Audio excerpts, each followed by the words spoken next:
إلهي واسع الكرم ورب البيت والحرم إليك أتيت منكسرا منيبا یک طرفہ بات سن کر کوئی رائے قائم نہ کی جائے۔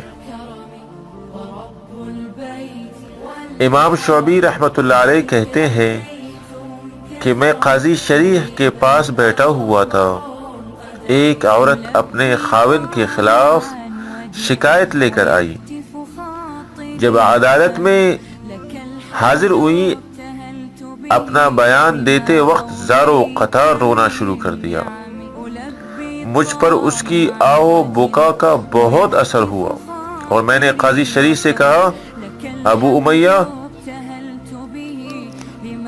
اس عورت کے رونے سے ظاہر ہوتا ہے کہ یقیناً مظلوم اور بے کس ہے، اس کی ضرور داد رسی کرنی چاہیے۔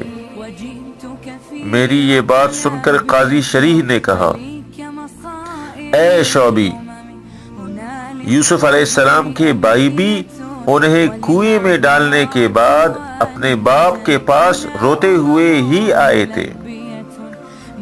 یعنی یک طرفہ بات سن کر کبھی رائے قائم نہ کرنی چاہیے، دونوں کی بات سنو، دونوں سے خوب حالات معلوم کرو، پھر فیصلہ کرو۔ سبحان اللہ۔